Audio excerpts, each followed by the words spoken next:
Good morning, my name is Jane Goodfellow, and I think I'd like to really start by thanking the students that spoke this morning. I think for me that was really quite powerful, and I feel privileged to actually have shared in your story. So thank you so much for being so brave and getting up here and speaking in all those people, even though I'm shaking, see? Good job. I'm deaf. I have bilateral cochlear implants. I actually was born hearing, and that wasn't in my speech, but I feel like students have given me some tips, so I'm going to run with it.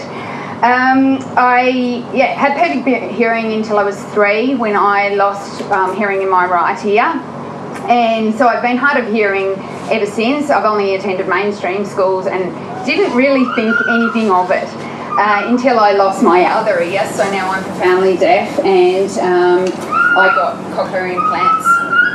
I'm a senior lecturer in education and a course coordinator. I run an associate degree in education in early childhood, and I'm also a special needs teacher. So I teach 1 day a week, working with children with Down syndrome, ASD, autism, cerebral palsy, which I absolutely love. It's really nice to get to work with parents and their children. I'm also a mother of 2 sons, both hearing. My parents are hearing, my husband's hearing, everyone around me is hearing, except for some of my family members. My cousin and my uncle are both profoundly deaf, both born profoundly deaf. I have a syndrome that caused my deafness, not related to theirs, so. And I'm terrible at Auslan, but I'm really trying. Even the interpreters tell me how bad I am, but I'll try.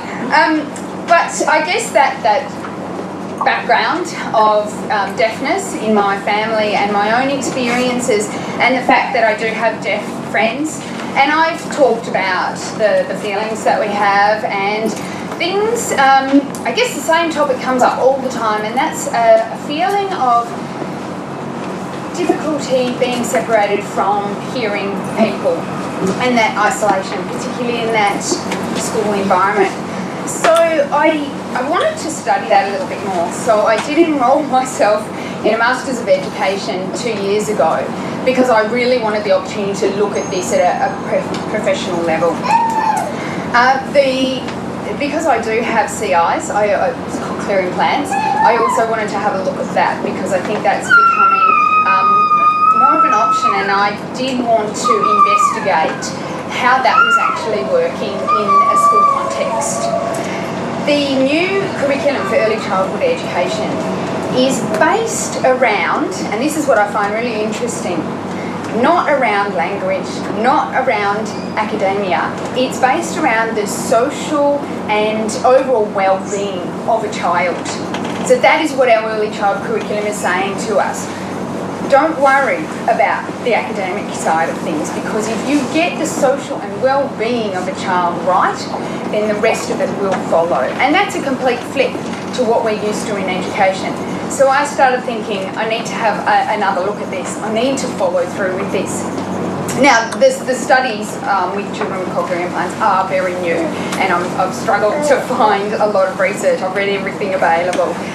And it's very focused on language development, and the research is positive in that regard. But with 80%, just over 80% of children with cochlear implants attending a mainstream school, often with no other deaf students or deaf role models in that school, I wanted to see what teachers were actually doing in there to ensure that a child with cochlear implants, who in my opinion is still deaf, was gaining the most social benefit from being in that environment.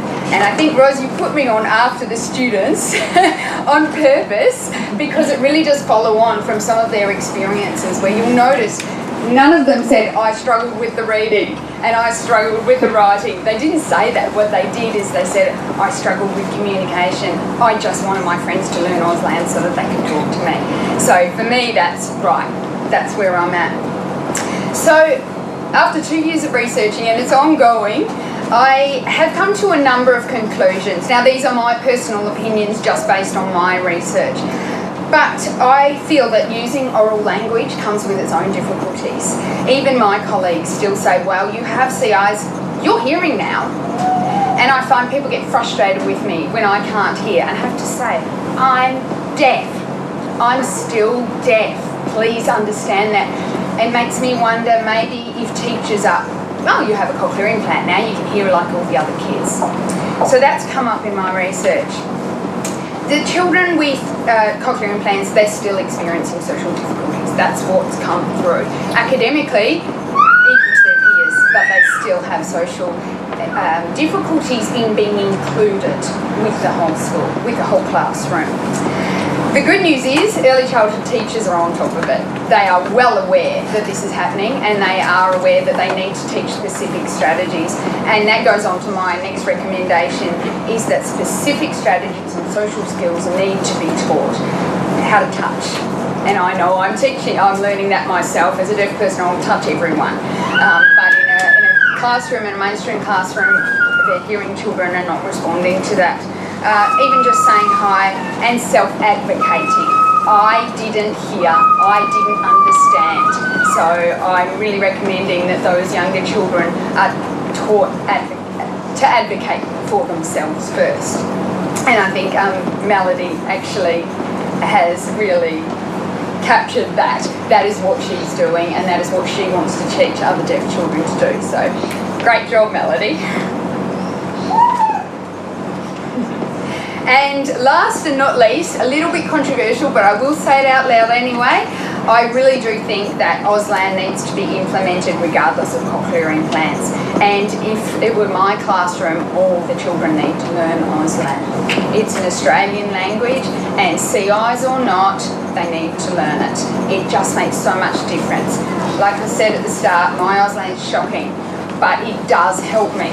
It helps me just enough. My colleagues have learnt just enough to say, you know, we're going for coffee, instead of everyone just walking out of the room and I have no idea where everyone's gone. Just those little things. They're constantly saying, what? What are you talking about, Jane? But it's enough to help. So I just think those small things, really not a huge effort on anyone's part, but I think that we can, with a little bit more awareness and a little bit more communication with the early childhood teachers, I think that we can actually make a huge difference to that social inclusion and that well-being of all deaf children, but in particular the children with cochlear implants who are still trying to find their place, they're still trying to find their spot. And I really want to advocate for them to find their spot.